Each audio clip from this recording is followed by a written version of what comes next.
We get to hear about Central Baptist today. And if you don't know, Central Baptist is a well-established church located downtown on Pandora Avenue. We have three of their staff with us today at least. So one is Currie, the Director of Music and Media. He's been at the church nearly 5 years, leading worship, overseeing the music, tech, and media teams. And that's over an interesting time period. He'll be leading that as well.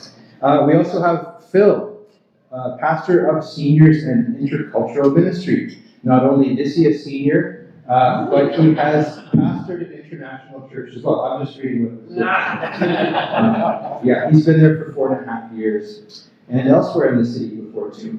And Scott is the executive pastor at Central, and that's a role he's had for 3.5 years, but he also grew up in Victoria, and Central is the church he attended as a child, and his parents have faithfully attended there for 47 years. So those are our speakers today. Feel free to take it away, guys.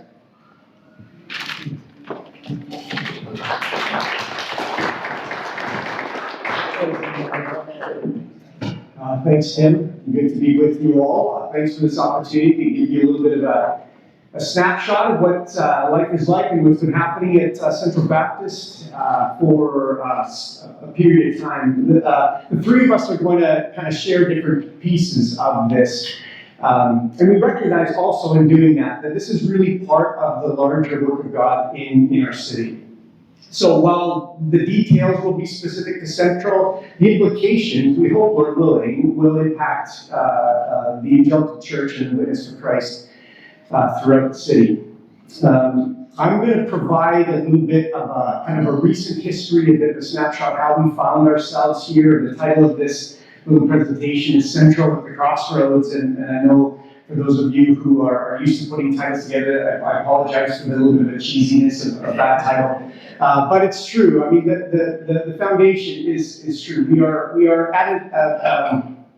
are getting closer to a decision-making time for our community. But we're also we're wanting to make this decision with the cross in our field of view.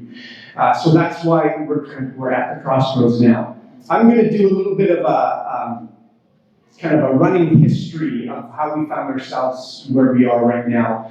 Corey's going to come up and do a little bit of or share a little bit of what it's like to do ministry, the implications of ministry downtown there on the 800 block of Pandora. And then Phil's going to finish us off with, so what is it like to do ministry with a bit of an unknown future? So past, present, future, you get this, right? Okay. So let me, as you know, as you may know, we're getting close to our centennial. Central as a church has been in Victoria since 1927, held their first service down on Douglas Street, opposite of in a building I don't think exists anymore, but opposite the City Hall, and moved to its present location in 1929. I'm going to leap forward then to 1978 when my brother and mom and dad and I moved to Victoria, and we started attending Central at that time. And as you know, those of you who've been around Victoria for any length of time know that Pandora hasn't always looked like it does now.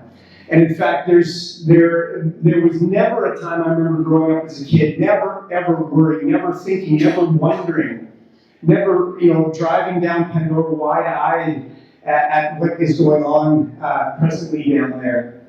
I had a friend just visit who's a pastor in a church in Alberta, and he couldn't believe it. He said, your church is in the middle of a war zone. That was his words. And I never thought those words. I never considered those words driving down Pandora in the 70s and 80s and 90s when we attended there as a kid.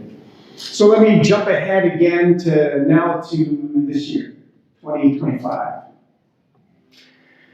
What normal experiences? So I live downtown as well, Cook and Fort, roughly that area of Central Middle School. So I walk to church every day. So I'm through all of that most of the days, and so a normal experience coming to Central these days seems to involve I have to keep my eyes down and watch where I'm walking, making sure that I'm not stepping anything that's going to smell for the rest of the day. We're walking through, going through our doors with smells of urine, and I've cleaned up plenty of that, plus more. I've had, as I was walking past, going kind of east past our building to our neighbors to the east, had liquid thrown on me. I've had rocks thrown at me. This is, I'm there all the time, right? So this is a little bit of an abnormal perspective. But some of our staff members as well, right? Our facilities guy, in his words, said he has been jumped 2 times. Our recent senior pastor, or lead pastor, Sean, was out talking on just outside our building, and somebody walked by and punched him in the back of the head and just kept walking. We've had parents complain about taking their young kids and having to walk through smoke, crack smoke and things like that. And you all know what it's like down there. You've been down there.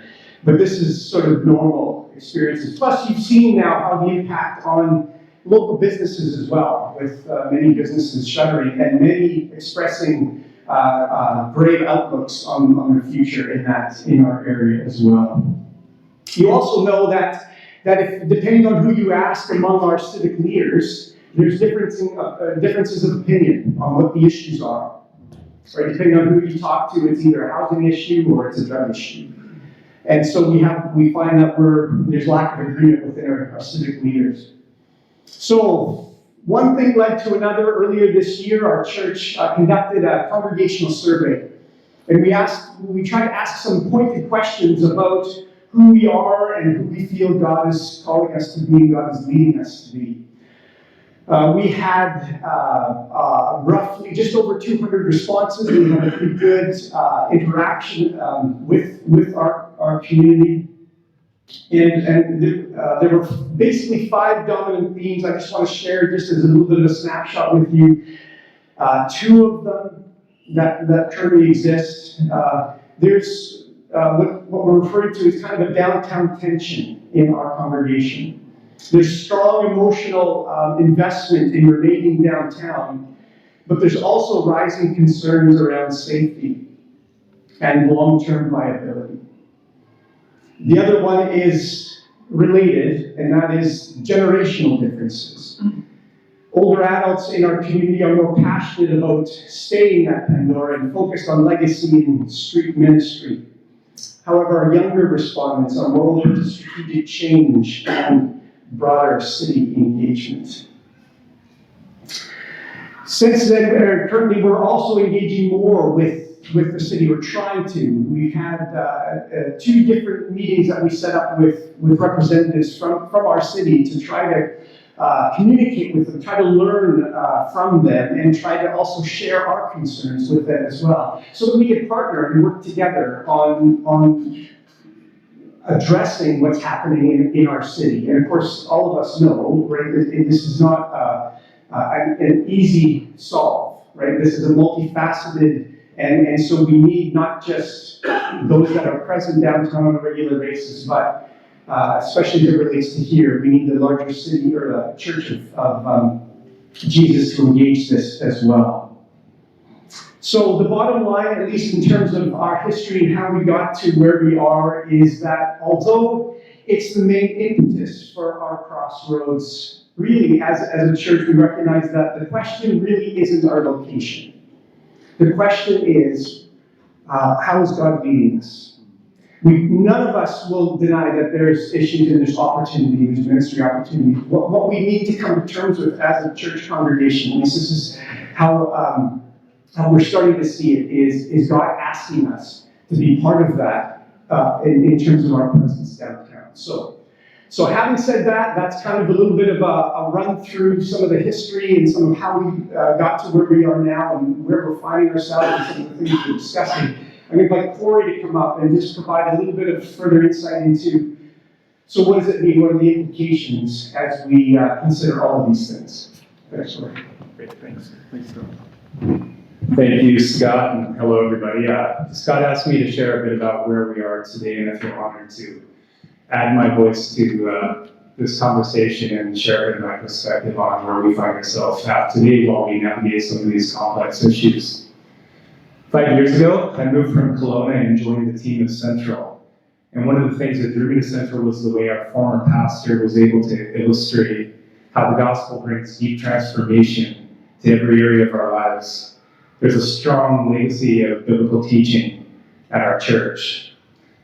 I now recognize that I came to Central near the beginning of a long, ongoing season of transition. In the last number of years, we faced the disruption caused by the pandemic and the resulting cultural and ministry changes that have happened for all of us. Our neighborhood has drastically changed, and we've experienced 2 significant ministry staff turnovers. That's a lot for any church to take, but I would say that Central has taken these things in stride. There's a certain nonchalance, perhaps it's a quiet confidence in the way that the church seems to respond to some of these things. I was reflecting on how there's a deep rootedness in Jesus that I see at Central. And I think that being an older church gives us a mature perspective towards the fleeting nature of trials. When you've weathered a few storms in life, you begin to have a greater sense of your own resilience and an awareness that you're going to be able to get through the challenges. And our church has beautifully persisted through our trials, seeking to faithfully follow Jesus and to welcome others into the life of God. After being here for 5 years and experiencing the ups and downs and the frustrations of ministry, I can still say that I believe that Central is an amazing, unique gospel community. There's a lot of strengths that come from our history and our stability, but it'll come to no surprise that every strength can have a shadow side.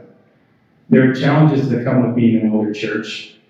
At Central, I think some of our people, as Scott mentioned, have a sense of nostalgia and would prefer to keep things as they've always been, no matter what's happening in the world outside.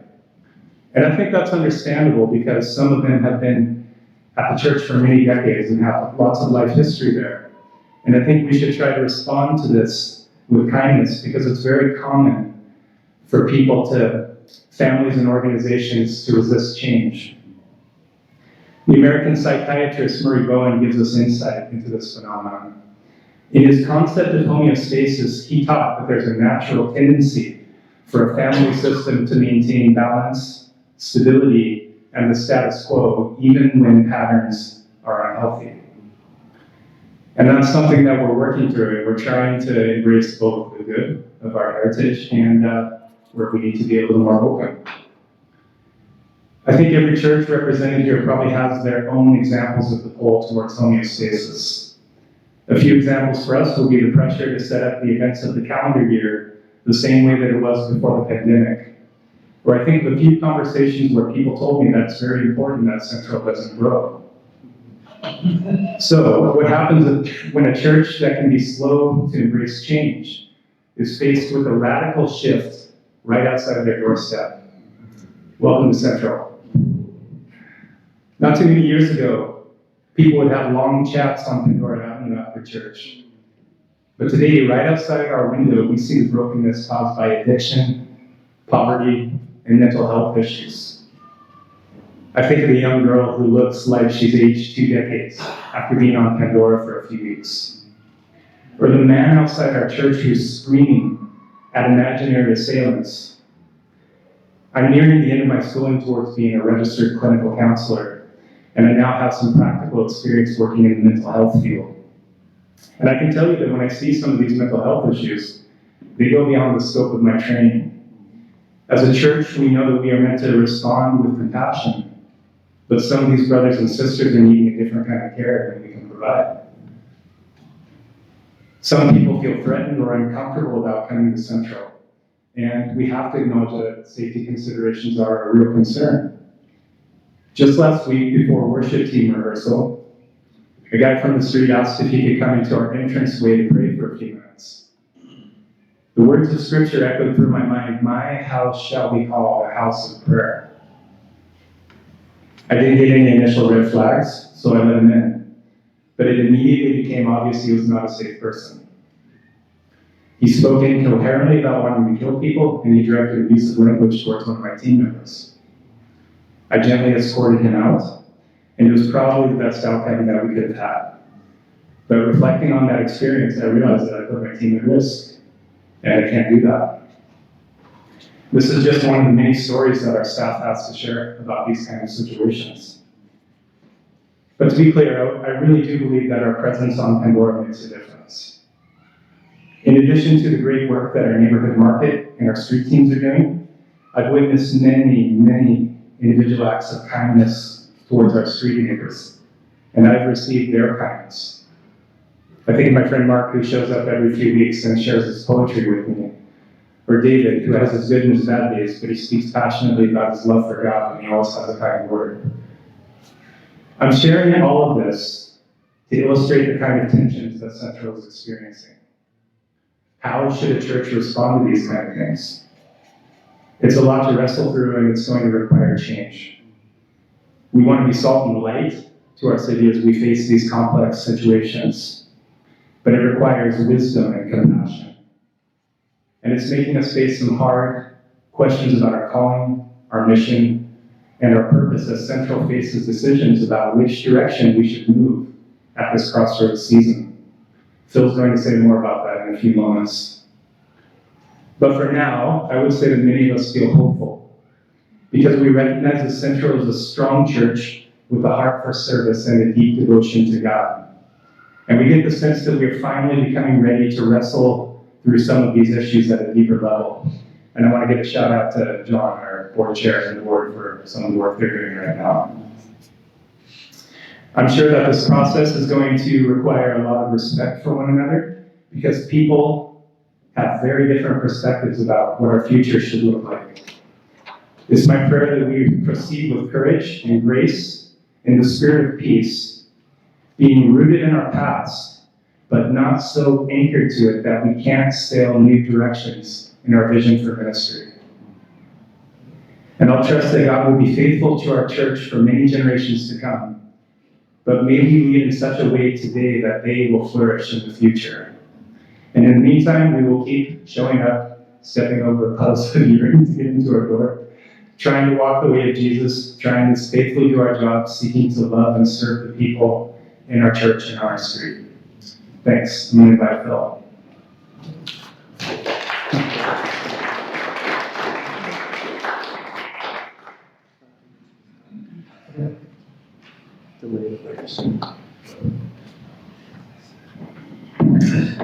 Thank you, Corey and Scott. Thank you so much for inviting us here to share some of our journey at the moment. So the primary question that I'm trying to address here is how can we remain faithful to our calling to pastor and shepherd the flock at such a significant crossroads. At the crossroads that we're at, there are major questions, big questions. Will we stay or will we move? What will our new modified governance structure look like? How will we be attentive and discerning as we seek to refresh a sense of vision and calling for the coming months, weeks, months, years of ministry at Central Baptist Church? Huge questions which lie before us. And what I want to explore with you a little bit is just understanding the tension at the crossroads. Because I believe that the crossroads that we're at, which probably many of you have been at different times in your church experience, the crossroads represent a unique opportunity. The crossroads represent an opportunity to reevaluate and to reshape everything that we do. The crossroads represent an opportunity to stop doing things that are not helpful, that are not healthy, and to start doing things that are firmly rooted in the deep truths of the gospel and the deep truths of Jesus' vision for His church in the world.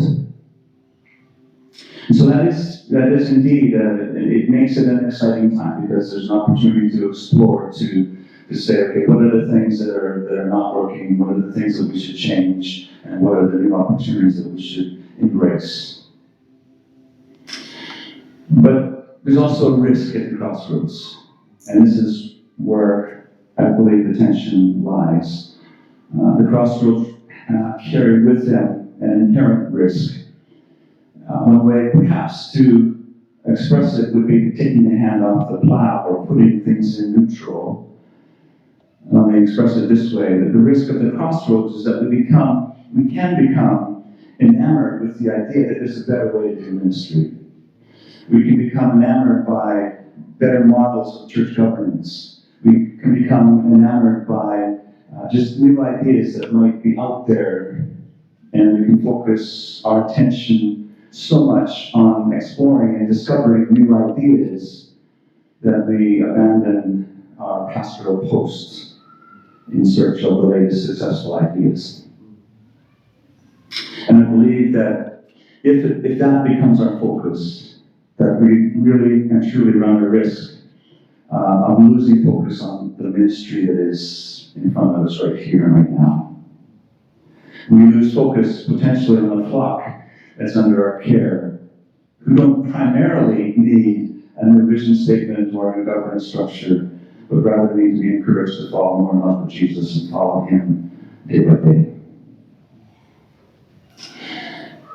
There's good things happening at Central. We fairly recently, over the last short period of time, have appointed 4 young new staff members to different roles. And Scott and I have been working to say, how can we mentor these new staff members into their roles? How can we encourage them? And as Scott and I were talking about how to best come alongside these young staff members, he suggested that maybe a resource that we could use would be Eugene Peterson's book, The Pastor, which I'm sure I hope many of you have read. I'm rereading it again in anticipation of using some of the material there. And I found Eugene Peterson's view on the pastoral role to be refreshing. And so I would like to read a short excerpt actually from his introduction to the book, which I think will help us to navigate this tension at the crossroads between seeking new and also being faithful to the people that are before us. So this is Eugene Peterson. In the process of realizing my vocational identity as a pastor, I couldn't help observing that there was a great deal of confusion and dissatisfaction all around me with pastoral identity. Many pastors disappointed or disillusioned with their congregation's defects after a few years and find more congenial work. And many congregations, disappointed and disillusioned with their pastors, dismiss them and look for pastors more of their liking. In the 50 years that I've lived the vocation of pastor, these defections and dismissals have reached epidemic proportions in every branch and form of the church. Peterson goes on to say, I wonder if at the root of the defection is a cultural assumption that all leaders are people who get things done and make things happen. That is certainly true of the primary leadership roles that seep into our awareness from the culture: politicians, businessmen, advertisers, publicists, celebrities, and athletes. But while being a pastor certainly has some of these components, the pervasive elements in our 2,000-year pastoral tradition is not someone who gets things done, but rather the person placed in the community to pay attention and to call attention to what is going on right now between men and women, with one another, and with God. The kingdom of God is the kingdom of God that is primarily local, relentlessly personal, and miracle without ceasing. He goes on to say, I want to give witness to this way of understanding pastoring, a way that can't be measured or counted, and often isn't even noticed. I didn't notice for a long time. I would like to provide dignity to this essentially modest and often obscure way of life in the kingdom of God. He goes on, I really recommend this book if you haven't read it, but it's just a helpful kind of way for me, has been a helpful way for me to deal with this tension at the crossroads of yes, we need to evaluate everything that we're doing. Yes, we should unload some things which are not helpful in pointing people to Jesus. Yes, we should look for these new ideas, but always there are people right before us who really need us to be attentive to them, need us to be alongside them we need to continue to do the pastoring work at the Crossroads and to allow God to open up the pathway before us. So that's kind of some of the things I've been wrestling with. Again, I just want to thank you. I was speaking with a friend of mine in Vancouver last night, who I told him that this group would invite us to share at this point in our journey, and he said, wow, usually groups like to hear the success stories once we've gone through these seasons. So I really value the opportunity just to share, hopefully from our hearts, where we're at, and we really value yours as we take the next steps on our journey. Thank you so much. That's a question. Yeah. Being that you're in a lead pastor transition, do you know if the intention is or desire is to have a decision made about Central's position placement before the next person comes, or that would be a continued process with the person leaving? Yeah, I would say, I'll answer this. I'm curious. Yeah. So it's our executive pastor, so he'll correct anything I say. And then the chair of the board of directors. And then the chair will correct me. So my understanding. So what we are doing, one of the primary things we're doing right now is a governance review. So we feel like there's a need for us to organize ourselves better. So the lines of communication and authority, making decisions, all that stuff needs to be cleaned up. So that's really something we want to do before we invite another pastor. I would say that we're still going through all of the results of the survey that Scott mentioned. And we had some focus groups after that, some really good input to discern, is it our time to press more into the inner church ministry, or is it our time to say, okay, here's an opportunity for us to do ministry elsewhere, where we're free of some of the pressures that we have now. I would say that decision is not necessarily dependent on the lead pastor so much as the governance issue, is because it's important for us to have the house in order, as we invite in the lead pastor. The here or there, we don't know the timeline of that decision. Is that a fair comment? I'll field any other questions and refer them to Scott.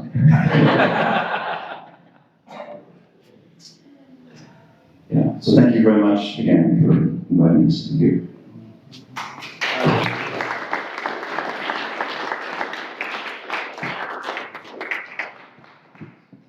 Thank you, Scott and Phil and Currie.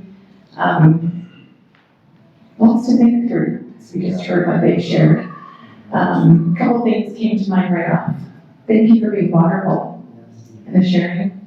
I sense wisdom, time, lots of things in front of you. So I just feel like we need to pray for you. And I'm just wondering if I could ask maybe 3 leaders in our group that would be willing to just stand up, speak loudly, and let's be a prayer for Central. I've lived here all my life, so I was in Scott's years when it was different, and then just dealing with what's right outside your door. So I see the thoughtfulness in what you're doing, and I want us to be thoughtful and coming alongside and praying and not talking like, what are they going to do? Let's spend the time coming alongside and figuring out what does it look like for us as leaders in the city to come alongside as you're discerning this process.